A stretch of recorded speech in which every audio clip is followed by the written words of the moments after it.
The empty swing set. The swing set creaked, a rusted sigh carried on the prairie breeze. Jed leaned against the porch railing, weathered planks biting into the soles of his scuffed boots, his gaze fixed on the swaying chains. Just the wind, he reminded himself, yet in his mind's eye it was Clara, eternally young, reaching for the heavens. A year. A year since the river's cruel claim, a year since joy had leached from his life. He hadn't gone near them. Couldn't bear to. The once bright azure paint was now bleached and powdered with dust, mirroring the pervasive grit that clung to everything on the ranch. Neglect, a relentless blight, strangling the lifeblood of their shared dream. A familiar cadence, the rhythmic thump of hooves and the protest of old leather, heralded Dusty River's arrival. He dismounted Buck, the aging gelding, offering a grateful snort. Lines of enduring hard work and worry were deeply etched into Dusty's sun-baked face. He'd been a steadfast presence on the ranch since Jed's infancy, a man of few words and unwavering loyalty. Jed, Dusty rumbled, his voice a low rasp. Gonna spend the day lost in those swings? Jed remained silent, his eyes fixed on the vacant seats. Dusty edged closer, ejecting a stream of dark juice onto the cracked earth. This ranch needs attention, son. Fences are down, herds scattering. Feels like the whole blamed place is holding its breath, waiting on you to wake up. Jed finally turned, his gaze distant, the vibrant blue of his eyes dulled by sorrow. What's the use, Dusty? What damn use is any of it anymore? Dusty's jaw tightened, a flicker of impatience in his gaze. He understood grief's grip, having laid his own wife to rest decades prior. But this was different. Jed was succumbing, allowing the ranch, Clara's treasured legacy, to wither and die. The use, Jedediah, is that life ain't stoppin' for nobody. Clara wouldn't abide this. She wouldn't stand for you wastin' away like some shadow. The words struck Jed like a physical blow. He knew their truth, yet knowing offered little solace. The hollowness within was a ravenous void, threatening to consume him entirely. Easy words, Jed countered, turning back to the swings. Dusty sighed, raking a gnarled hand through his thinning gray beard. Ain't easy for anyone, Jed. But you gotta find some way to move forward. Find something to fill that emptiness. Something worth living for. He paused, then added, with a tone suggesting reluctance, heard tell of a young woman over in Willow Creek looking for work. Knows her way around horses, they say. Might be worth considering. Jed scoffed, a bitter sound. A woman? You think a woman can take Clara's place? You think anyone could? Nobody's talking about replacing nobody, Dusty retorted, his voice edged. Just talking about getting some help. The ranch is bleeding dry, Jed. You can't carry it all alone. And besides, he lowered his voice, a hint of ancient superstition coloring his tone, it ain't healthy dwellin' with the ghosts for too long. They start playin' tricks on ya, makin' you see things that ain't real. Jed offered no response, his gaze still locked on the swings. Dusty knew his words were falling on barren ground. He'd witnessed that vacant stare before, the look of a man adrift in his own personal torment. Dusty swung back onto Buck, the saddle groaning in protest. I'll be back tomorrow, Jed. Starting on that south fence. With or without you. He wheeled the horse around and rode off, leaving Jed to the mercy of the wind and the spectral dance of the swings. As the sun dipped toward the horizon, painting the sky in broad strokes of fire and lavender, Jed finally stirred. He retreated inside, the familiar groan of the porch door echoing in the stillness. He moved toward the dusty shelf above the hearth, his fingers skimming over the contour of a small, time-worn harmonica case. He opened it, the metallic scent of the instrument prickling his nostrils. It was Clara's most cherished possession, a gift bestowed on her 10th birthday. She had adored its voice, the way it could mimic the trill of a meadowlark, the sigh of the prairie. He raised it to his lips, his fingers clumsy on the aged brass. He hadn't played it since that day. The initial notes were fractured, hesitant, but gradually, as the melody took command, his fingers rediscovered their cadence. It was a somber air, a simple ballad Clara had loved, a song of lost love and the enduring strength of memory. Each note was a tear shed, each phrase a whispered lament. The sound saturated the silent house, a delicate tribute to the ghost of a girl and her swings. He played until his lips were tender and his fingers ached, until the last ray of sun had vanished and only the moon offered its spectral light. When he ceased, the silence that followed was even heavier, even more profound. He closed his eyes, Clara's radiant smile seared into his mind's eye. Dusty's words reverberated within him, find something to fill that emptiness. Something worth living for. But what? What could possibly mend the wound she had left behind? He didn't know. All he knew was that the swings remained empty, the wind still whispered her name, and the ranch was slowly succumbing around him. And he, Jedediah Blackwood, was lost. Irrevocably, utterly lost. A shadow at the door. The dust devils danced a jig across the parched yard as Jed stared at the dilapidated porch swing. Its rhythmic creak, once a comforting lullaby, now grated on his nerves like fingernails on a chalkboard. He hadn't bothered oiling it since Clara. A new sound cut through the oppressive silence, the distinct crunch of wagon wheels on gravel. Jed squinted, shielding his eyes against the harsh afternoon sun. A rickety wagon, pulled by a sway-backed mare, was making its way toward the house. A lone figure sat perched on the driver's seat, almost entirely hidden beneath a wide-brimmed bonnet. He stood, his worn boots sinking slightly into the soft earth. Dusty hadn't mentioned anyone coming today. Maybe it was someone lost, looking for directions. Or worse, a bill collector. The wagon stopped a respectable distance from the porch. The figure remained motionless for a long moment, then slowly, deliberately, climbed down. Even shrouded as she was, Jed could tell it was a woman, tall with a certain stillness about her. "Afternoon," Jed called out, his voice raspy from disuse. The woman didn't reply.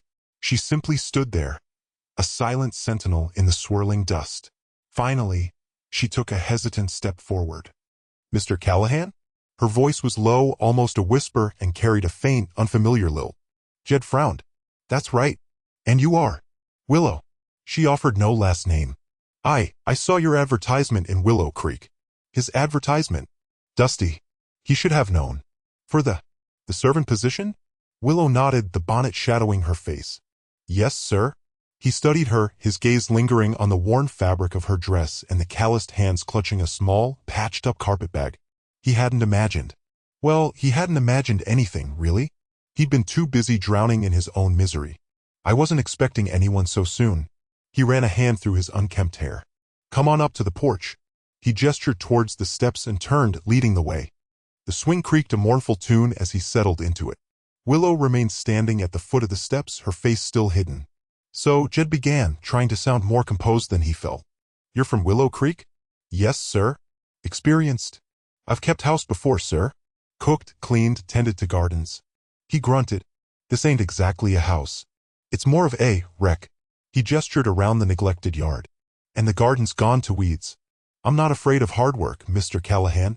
Her quiet confidence surprised him. He leaned forward, trying to catch a glimpse of her face beneath the bonnet. "Why'd you come all the way out here?" "Plenty of folks need help closer to town."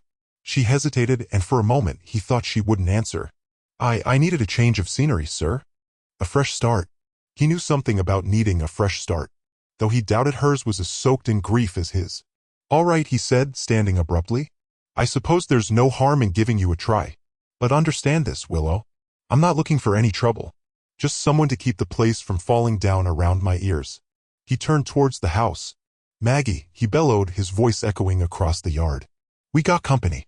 A moment later, the screen door slammed open and Maggie O'Malley bustled out, her face wreathed in a welcoming smile.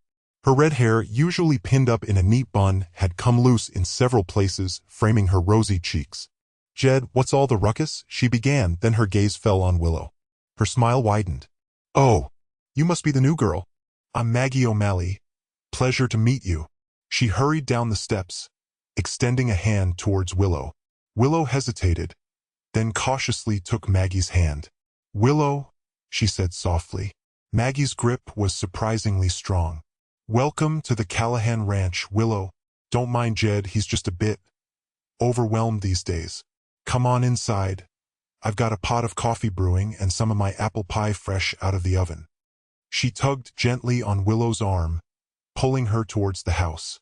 "Let's get you settled in. You can tell me all about Willow Creek." As Maggie led Willow towards the house, Jed watched them go, a knot of unease tightening in his stomach. Something about Willow felt off. It wasn't just the hidden face or the quiet voice. It was something else, something he couldn't quite put his finger on. He watched as they disappeared into the dim interior of the house, the screen door slamming shut behind them, leaving him alone with the creaking swing and the swirling dust devils. He just hoped he hadn't invited a whole new kind of trouble into his already troubled life. Whispers in the wind. The days that followed Willow's arrival unfolded with a quiet rhythm. She moved with a purpose that belied her slender frame, tackling chores that would have daunted a seasoned ranch hand. She mended fences with a practiced hand, her movements economical and precise, never wasting energy. She hauled water, fed the chickens, and even helped Dusty with the hay, all without a word of complaint. Jed watched her from a distance, a frown creasing his brow. He couldn't shake the feeling that something was amiss, a dissonance between her actions and the secrets he sensed swirling within her. The other ranch hands, initially curious, grew wary. It wasn't her work ethic they questioned, but rather the strange occurrences that seemed to follow in her wake. Tools vanished only to reappear in odd locations. Horses whinnied nervously in the dead of night, their eyes wide with an unseen fear. And a chill, colder than the desert wind, seemed to permeate the air whenever she was near. "Something ain't right, Dusty," Hank muttered one afternoon, leaning against the corral fence. He spat a stream of tobacco juice into the dust. "Since she got here, things been off." Dusty, ever the pragmatist, sighed. Of how, Hank? The cows given sour milk? The fences fallen down? She's been workin' harder than half of you fellas. "It's hard to explain," Hank mumbled, scratching his head. "Just a feelin', like something watchin' us from the shadows." Dusty scoffed, but a flicker of unease crossed his own face. He'd noticed the horse's restlessness himself, and even he, a man of logic and reason, couldn't explain the unseasonable cold that clung to the air. He'd been meaning to talk to Jed about it, but the man seemed lost in his own thoughts, a ghost haunting his own ranch. Later that day, Dusty found Jed staring out at the vast expanse of the desert, his silhouette stark against the fiery sunset. "Jed," he began, his voice low, "the men are unsettled. They say things have been strange since Willow arrived." Jed turned, his eyes shadowed. "Strange how?" Dusty hesitated, reluctant to voice the men's superstitious fears. Tools disappearing, horses spooked, a general feeling of unease. Jed ran a hand through his thinning hair. "Superstition," he said dismissively, but Dusty could see the doubt flickering in his eyes. "They'll get used to her." "Maybe," Dusty said, unconvinced. "But maybe you should keep an eye on her, Jed. For everyone's sake." Meanwhile, Willow continued her work, seemingly oblivious to the whispers that followed her. She found a quiet solace in the rhythm of her tasks, a momentary escape from the memories that haunted her. One afternoon, while fetching water from the well, she noticed Rusty, the ranch's neglected horse, standing alone in a far corner of the pasture. He was a scrawny creature, his coat dull and matted, his ribs showing beneath his skin. The other horses shunned him, and the ranch hands seemed to forget he existed. An ache of empathy resonated within Willow. She knew what it was like to be forgotten, to be treated as an outcast. She filled her bucket and, instead of heading back to the ranch house, walked towards the neglected horse. Rusty flinched as she approached, his eyes wide with apprehension. He'd likely never known a gentle touch. Willow stopped a few feet away, offering him a soft smile. "Easy, boy," she murmured, her voice a soothing balm. "I'm not going to hurt you." She slowly extended her hand, palm open, allowing him to approach at his own pace. He hesitated for a long moment, his nostrils flaring as he caught her scent. Then, with a tentative step, he moved closer and nudged her hand with his velvety nose. Willow gently stroked his muzzle, her touch light and reassuring. "You're a beautiful horse," she whispered, her voice filled with genuine affection. "Don't let them tell you otherwise."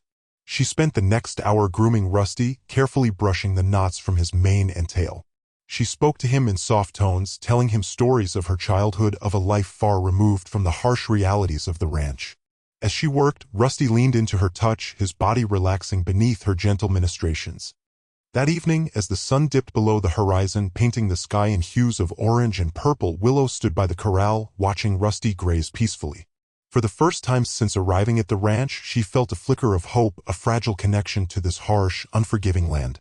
Perhaps, she thought, she could find a place here, a purpose beyond the secrets she carried within her heart. But the whispers in the wind seemed to mock her optimism, carrying with them a chilling reminder of the dangers that lay ahead. Rusty's trust. The late afternoon sun cast long shadows across the corral as Willow approached Rusty. He stood motionless, head low, a statue carved from dust and despair. The other horses gave him a wide berth, their sleek coats gleaming in the fading light, a stark contrast to Rusty's dull, matted fur. He was an outcast even among his own kind, a living reminder of neglect. Willow carried a worn-out grooming brush and a bucket of water, her steps slow and deliberate. She spoke to him in a low murmur, a melody of soft sounds meant only for his ears. "Easy now, boy. Just gonna clean you up a bit. You deserve it." He flinched as she neared, his dark eyes wide with apprehension. Years of indifference had etched themselves into his very being. Willow stopped a few feet away, respecting his space. She dipped the brush into the water, the metallic scent mixing with the dry aroma of the corral. "See? Nothing to fear." She extended the brush towards him, letting him sniff it, absorbing his scent, her touch gentle and patient. He remained tense, his muscles coiled, ready to bolt at the slightest provocation. She waited. Minutes stretched into an eternity as she held her ground, an island of calm in his storm of fear. Finally, almost imperceptibly, he relaxed. Willow began to brush him, starting with his neck, moving with the grain of his matted fur. Each stroke was light, a tentative caress. At first, he remained rigid, but slowly a tremor of relief ran through him. Dust swirled around them, illuminated by the golden light. She worked in silence, her brow furrowed in concentration. The rhythmic swish of the brush was the only sound, punctuated by Rusty's occasional snorts. As she worked, she noticed old scars hidden beneath the dirt and grime, each telling a silent story of hardship. Her heart ached for him, a deep, visceral pain that resonated with her own hidden wounds. From the porch of the main house, Jed watched them. He leaned against a weathered post, his arms crossed, his gaze unwavering. He'd seen Willow tending to Rusty earlier, but from a greater distance. He couldn't help but be drawn to her, his curiosity piqued by her quiet determination. There was a gentleness about her, a tenderness that seemed out of place in this harsh land. He remembered Clara, his late wife, and her uncanny ability to connect with animals. She had a gift for seeing past their rough exteriors, for understanding their unspoken needs. He saw that same quality in Willow, a deep empathy that transcended words. He'd not seen Rusty respond to anyone like this, not even after Slim, the head wrangler, had tried to handle him. Willow moved to Rusty's flank, her touch becoming more confident. She brushed away the caked mud, revealing patches of raw skin. He flinched but didn't pull away. She murmured soothing words, her voice a balm to his wounded spirit. Jed pushed himself off the porch post and walked slowly towards the corral. He didn't want to startle them, to break the fragile connection that had formed between the woman and the horse. The setting sun painted the sky in hues of orange and purple, casting long, dramatic shadows across the landscape. As he drew closer, he saw the transformation in Rusty. His eyes were softer, his stance less defensive. The constant tension that had gripped him for so long seemed to have eased, replaced by a quiet sense of peace. He saw Willow pause, setting down the brush. She reached into her pocket and pulled out a carrot, offering it to Rusty. The horse hesitated for a moment, then tentatively reached out and took the carrot from her hand. His lips tickled her palm as he crunched down on the treat. Willow smiled, a genuine smile that lit up her face. Jed stopped at the fence, watching them in silence. He saw Rusty nuzzle Willow's shoulder, a gesture of affection that surprised him. It was a small thing, a simple act of trust, but it spoke volumes. He'd not seen Rusty show affection to anyone. Jed hadn't realized how much he missed seeing an animal at ease on the ranch. He'd become so accustomed to the hardscrabble existence, the constant struggle for survival, that he'd forgotten the simple joy of connection, of kindness. The scene before him was a stark reminder of what had been lost, a fleeting glimpse of what could be. The echo of Clara's laughter and her love for animals resonated in the air. He turned away, a lump forming in his throat. He needed time to process what he'd seen, to reconcile the image of Willow with the nagging suspicions that still lingered in the back of his mind. Jed walked back toward the house, the image of Rusty nuzzling Willow burned into his memory. Harmonica memories. The embers of the campfire pulsed orange in the deepening twilight, spitting the occasional spark like a defiant firefly. Jed sat hunched on a log, the wormwood cool beneath his calloused hands. He hadn't touched his harmonica in over a year, not since the music had died with Clara. But tonight, the silence felt heavier than usual, a suffocating blanket woven from grief and unanswered questions. He pulled the instrument from his pocket, its metallic surface cold against his skin. He ran a thumb over its smooth, contoured edges, remembering Clara gifting it to him on their first anniversary. "So you can serenade me under the stars, cowboy," she'd said, her eyes sparkling brighter than any star in the Texas sky. He took a shaky breath and brought the harmonica to his lips. The first note wavered, a thin, reedy cry swallowed by the vastness of the night. He tried again, finding a semblance of the melody, a bluesy tune Clara had loved. "Oh, Susanna," it was, a simple, almost childish song, but it held a universe of memories within its notes. Across the yard, near the dim light of the barn, Willow paused in her task of mending a broken fence rail. The rhythmic clang of her hammer ceased. She straightened, her head tilted slightly as if listening to a distant whisper. The firelight flickered across her face, highlighting the delicate curve of her cheekbone and the dark intensity of her eyes. She stood motionless, a statue carved from shadow and moonlight. Jed closed his eyes, letting the music wash over him. The melody grew stronger, more confident, fueled by the memories it conjured. He saw Clara, her auburn hair catching the sunlight, her laughter echoing through the cottonwood trees. He remembered her voice, sweet and clear, harmonizing with his clumsy harmonica playing. Way down upon the Swanee River, far, far away, Clara sang, her voice blending with the harmonica's reedy tones. They were sitting on the porch swing, the Texas sun painting the sky in hues of orange and purple. The air was thick with the scent of honeysuckle and freshly mown grass. Jed stumbled over a note and Clara giggled, nudging him playfully with her elbow. "You'll get it, cowboy.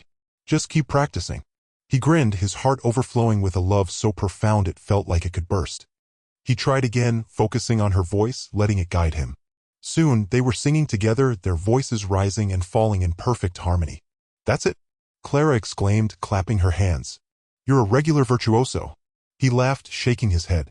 "I'm just glad I can make you smile." She leaned in and kissed him, her lips soft and warm. "You always do." A sharp crackle from the fire jolted Jed back to the present.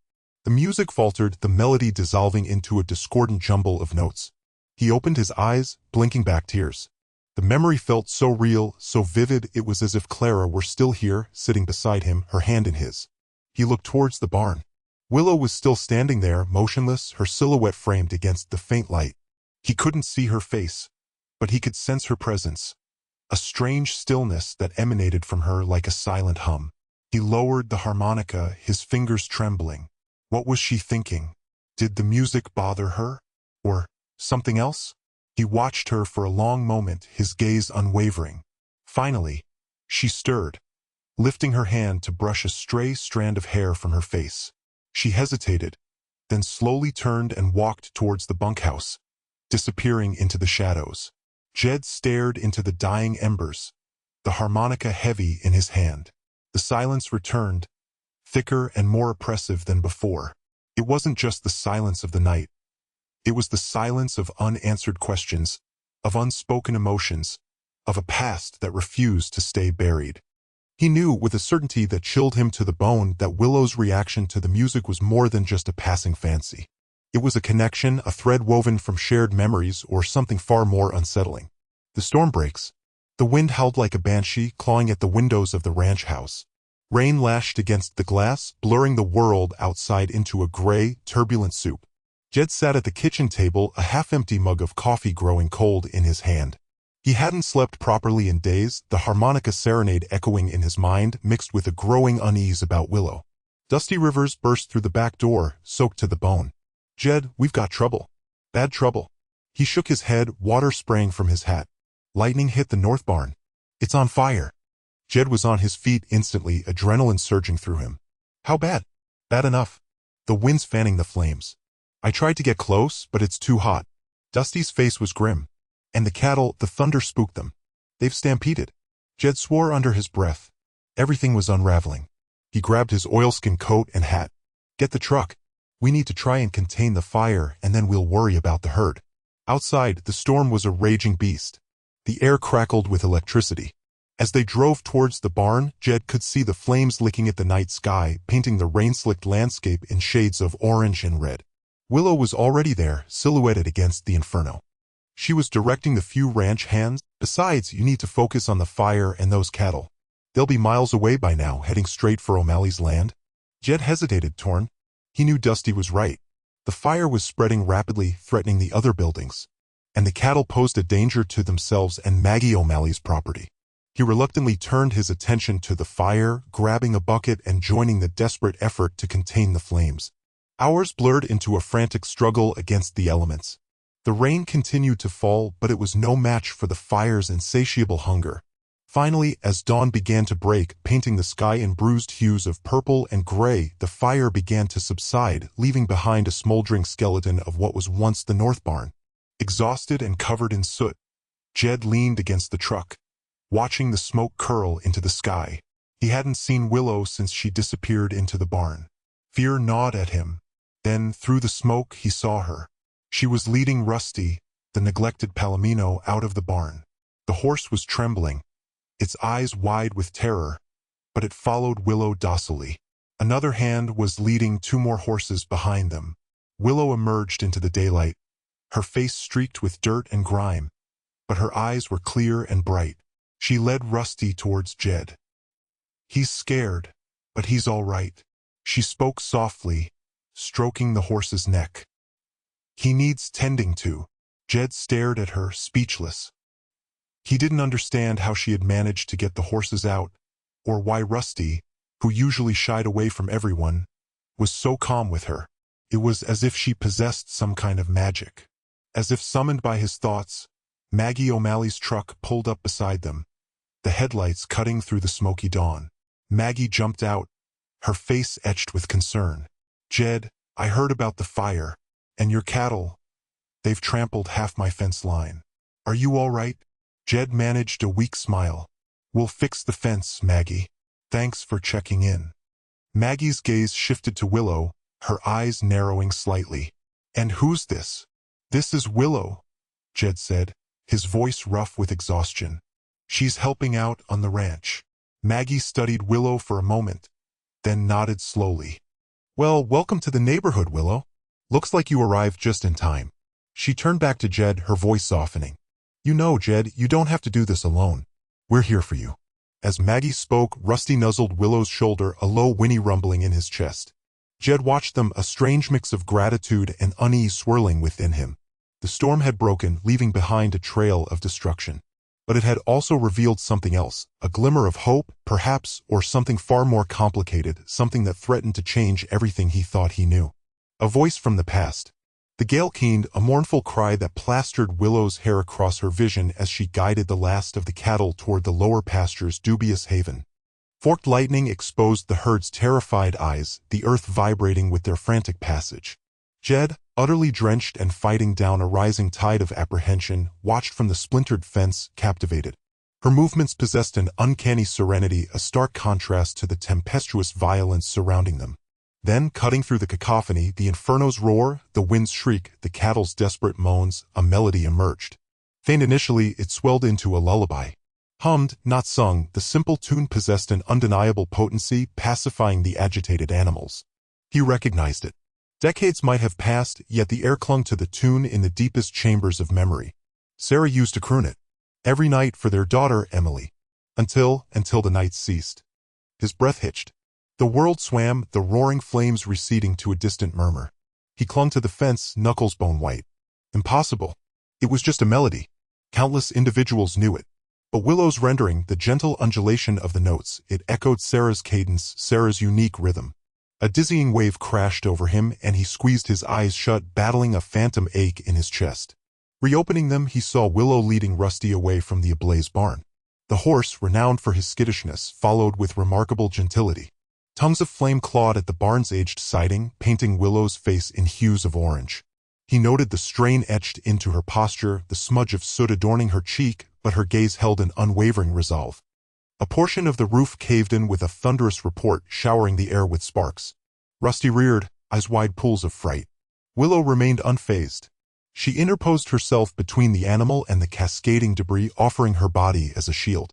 Enfolding her arms around his neck, she whispered words Jed couldn't decipher. The horse trembled, yet remained rooted to the spot, burying his head against her shoulder. Jed observed, spellbound, as Willow slowly, deliberately, steered him away from the pyre. Maggie materialized beside him, her expression somber. "She's got a gift with those creatures," she observed, her voice a mere thread against the storm. "Never witnessed anything quite like it." Jed remained silent, his gaze fixed upon Willow. The lullaby had ceased, but its echo reverberated within him, a haunting reminder of a life surrendered, a love extinguished. Reaching the relative sanctuary of the pasture, Willow paused and faced the conflagration. The fire raged, devouring all it encompassed. Jed discerned her silhouette against the licking flames, a solitary figure contesting the elements. He knew confrontation was inevitable. He needed to inquire about the melody. He needed insight into its origin. Yet a part of him, the still grieving fragment, dreaded the response. The tempest began to abate, the wind softening to a sigh, the rain diminishing to a drizzle. The fire, while persisting, lacked its earlier ferocity. Tentatively, Jed advanced towards Willow. Rusty stood sentinel beside her, his head resting against her shoulder. She stroked his mane, her touch gentle and reassuring. "Willow," he began, his voice raspy. She turned to face him, her eyes enigmatic pools. "Jed?" she responded, her voice hushed, almost inaudible. He hesitated, unsure how to initiate the conversation. "That song," he finally articulated. "The one you were humming. Where did you learn it?" Her composure remained unbroken. She simply regarded him, her gaze unwavering. "It's just an old tune," she replied. "My grandmother used to sing it." But Jed was unconvinced. He was certain, with a bone-deep conviction, that there existed a deeper narrative. He detected something within her gaze, a flicker of recognition, a trace of sorrow that mirrored his own anguish. "It's more than that," he pressed. "I know that song. My wife, she would sing it." Willow remained mute for a prolonged moment, her gaze fixed upon the burning barn. Then, she turned back towards him, and for the first time, he perceived a chink in her armor of composure. "Certain melodies," she said quietly, "possess the uncanny ability to circle back." The unveiling. The morning after the fire dawned clear, the air scrubbed clean by the storm. Smoke still curled lazily from the charred remains of the barn's west wing, a stark reminder of the night's chaos. Jed found Willow by the creek, her back to him, mending a ripped blanket. The usual bonnet shadowed her face. He approached, each step deliberate. "Willow," he said, his voice rough, unused to demanding answers. She stiffened but didn't turn. "Mornin', Jed." The song he pressed, ignoring her placid tone. "The lullaby you sang to the horses. Where did you learn it?" Her silence stretched, taut as a barbed wire fence. A bluebird landed on a nearby willow branch, chirping a nervous melody. "Finally," she said, "it's just an old song, Jed. My grandmother used to sing it." He scoffed. "Don't insult my intelligence. That song, Sarah used to sing it. To me. To our daughter." The words felt like shards of glass in his throat. It was hers. Willow remained motionless, her fingers stilling on the blanket. "Coincidences happen." Jed closed the distance between them, his shadow falling over her. "This isn't a coincidence. The way you handle the horses, the way you anticipate my needs, it's like you already know me." He reached out, his hand hovering near the brim of her bonnet. "I want to see your face, Willow." She flinched, drawing back. "Don't." "Why not? Are you afraid I'll recognize you?" He grasped the bonnet gently but firmly. "I've been patient. I've tried to be understanding. But last night, that song, it changed everything." "Take it off, Willow." His voice was low, a dangerous rumble. She didn't fight him, but her body trembled as he lifted the bonnet. Her eyes squeezed shut, her jaw clenched tight. The morning sun, previously diffused by the bonnet's brim, now illuminated her face, revealing not the youthful features he'd half expected, but a network of raised, disfiguring scars that pulled at the corner of her eye and twisted her mouth into a permanent, sorrowful curve. Jed recoiled, not in disgust, but in utter shock. The left side of her face, the side that had remained mostly obscured by the bonnet, was relatively untouched, revealing a familiar curve of cheekbone and the distinctive set of her jaw. A jaw he knew intimately. "Clara." The name escaped his lips, a disbelieving whisper. His mind struggled to reconcile the scarred woman before him with the vibrant girl he remembered. Clara, Sarah's younger sister. The woman who had vanished after the fire that took Sarah's life. Her eyes fluttered open, meeting his. They were the same hazel eyes he remembered, though now shadowed with pain and something else, a deep, abiding sadness. A single tear traced a path through the scarred tissue. "Hello, Jed," she whispered, her voice raspy and unfamiliar. He stared, speechless, his mind reeling. Clara, alive? Here. Working as his hired help, disguised beneath a bonnet and a false name. But why? What happened to you? He finally managed, his voice thick with emotion. "Where have you been all these years?" Clara looked away, her gaze fixed on the creek. "It doesn't matter." "It matters to me." He reached for her hand but hesitated, unsure if he had the right. "Everyone thought you were dead. After the fire, the search party couldn't find you." "I didn't want to be found," she said, her voice barely audible above the gentle murmur of the creek. "I was ashamed." She touched the scars on her face, a gesture of profound self-consciousness. "I didn't want anyone to see me like this." "Clara," he said softly, taking her hand despite her reluctance. Her skin felt rough, calloused, a stark contrast to the smooth, unblemished hand he remembered. "Why didn't you tell me?" Why did you come here, pretending to be someone else? She looked back at him, her eyes filled with a mixture of fear and something that might have been hope. I needed to see you, Jed, to see if you were all right. And she paused, taking a shaky breath. I needed to know if you remembered the song. The weight of her words, the years of unspoken grief and unanswered questions crashed down on him. He understood then that her presence wasn't about malice or deception, but about a shared history, a bond forged in tragedy. I remember, he said, his voice choked with emotion. I'll always remember. Amnesia's veil. The silence stretched, thick and heavy, broken only by the crackling embers of the dying fire. Jed stared, his mind reeling, trying to reconcile the woman before him with the ghost he'd carried for 5 years. Clara. Clara's sister. Alive. It's me, Jed, she whispered, her voice raw with a vulnerability he hadn't heard before. It's really me. She reached a tentative hand toward his face, then hesitated, pulling back as if afraid of his reaction. He remained frozen, the weight of the revelation crushing him. Finally, he found his voice, a hoarse croak. But the fire, everyone said. Clara flinched, her gaze dropping to the scarred earth. I don't remember much, Jed. Not at first. She wrapped her arms around herself, a sudden chill seeming to grip her. The stagecoach, it was dark, and then fire. Pain. Nothing. A wave of nausea washed over him. He remembered the frantic search, the agonizing wait, the grim confirmation of the dead. He'd mourned Clara too, buried her alongside his Sarah in his heart. I woke up, weeks later, I think. In a small town, nowhere near here. A doctor, Elijah Graham, found me by the side of the road. He took me in, nursed me back to health. Her voice was barely a breath. I didn't remember anything. Not my name, not where I came from, nothing. He saw it then, a flicker of something in her eyes, a familiar warmth that cut through the years of grief and confusion. It was Clara. But a Clara reshaped by trauma, shrouded in amnesia, cloaked in scars. Dr. Graham, she continued, her voice gaining strength, he was a good man. Patient. He told me I was lucky to be alive. He said my face was badly burned. That I might not look the same. Jed reached out, his hand trembling as he gently cupped her cheek, tracing the rough edges of the scar tissue. It doesn't matter, Clara.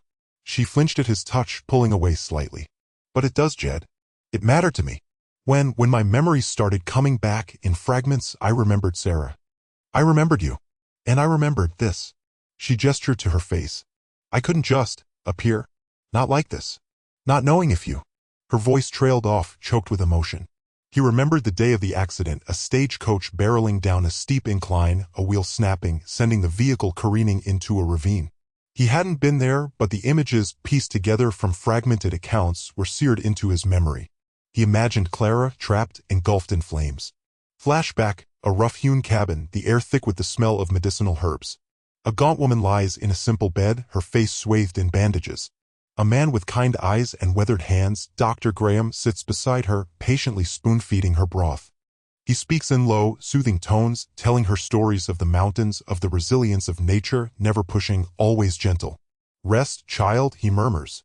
Healing takes time. Clara continued, Dr. Graham helped me piece things together. Slowly. He never pried, but he listened. And as my memories returned, so did the fear. The fear of her, of what you would think. Of what I had become. He remembered Willow's quiet observations, her uncanny knowledge of the ranch, the way she'd anticipated his needs before he even voiced them. It all clicked into place, a puzzle finally solved, albeit with pieces jagged and broken. So, I came here as Willow, she said, her voice laced with regret. I wanted to see you, to make sure you were all right. To see if you still remembered. She looked at him, her eyes searching his. I never meant to deceive you. I didn't know how else to do it. Flashback, Clara, her face still marred by angry red scars, stands before a cracked mirror in Dr. Graham's cabin. She stares at her reflection, her eyes filled with a mixture of fear and determination. Dr. Graham enters the room, placing a comforting hand on her shoulder. You are strong, Clara, he says, his voice firm but gentle. These scars tell a story of survival. Don't let them define you. Jed took a step closer, reaching out to take her hands in his. They were calloused, roughened by work, but he recognized the delicate bones beneath. Clara, he said, his voice thick with emotion, I don't care about the scars. I care about you. About the fact that you're alive. That you're here. He pulled her into his arms, holding her tight, feeling the tremors that racked her body. He had lost so much, had become so accustomed to the emptiness that had settled in his soul. Now, A flicker of hope ignited within him, fragile but persistent. "Why the lullaby?" he asked softly, pulling back slightly to look into her eyes. A faint smile touched her lips. "Sarah used to sing it to me when we were little. It was the first clear memory I had." He held her gaze, searching for any trace of deception, any hint of an ulterior motive. But all he saw was vulnerability, fear, and a desperate longing for connection. He believed her. He had to. The road ahead would be difficult, filled with the ghosts of the past and the challenges of the present. But for the first time in years, Jed felt a glimmer of something other than despair. He felt hope, a hope born from the ashes of tragedy, fueled by the unexpected return of a woman he thought he had lost forever. Homecoming. Jed held her tighter, the feel of her familiar despite the years and the changes wrought by fire and trauma.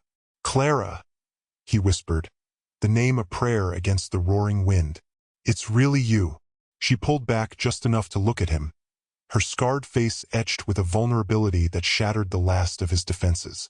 "I was so afraid, Jed. Afraid of what you'd think, of what I'd become." "Don't," he said, pressing a kiss to her forehead, careful to avoid the sensitive skin. "Don't ever think that. All that matters is you're here. You're home." Home. The word resonated between them, a promise and a plea. He saw the flicker of disbelief in her eyes, the ingrained fear struggling against the burgeoning hope. He wouldn't let that fear win. He took her hand, leading her towards the ranch house. The storm had passed, leaving behind a world washed clean, the scent of wet earth filling the air. As they neared the bunkhouse, a cheer erupted, startling both of them.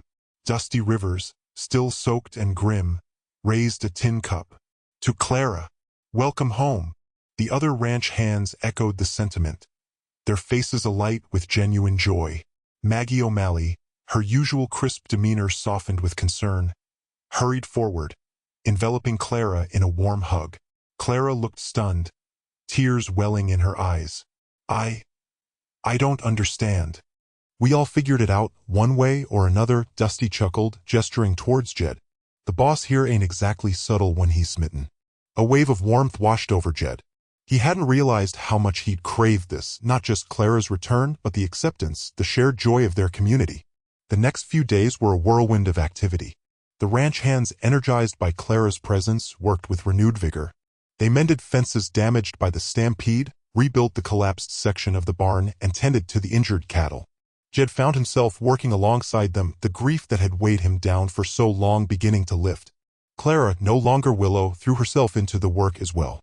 She knew the land, knew the animals, knew the rhythms of the ranch.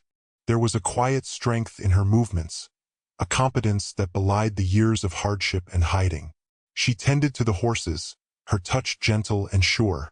Even Rusty, the skittish palomino who usually shied away from strangers, seemed drawn to her, nuzzling her hand and following her around the corral. One evening, as the sun dipped below the horizon, painting the sky in hues of orange and purple, Jed found Clara sitting on the porch, gazing out at the fields. He sat beside her, the comfortable silence broken only by the chirping of crickets. "It feels strange," she said, her voice soft. "Being Clara again.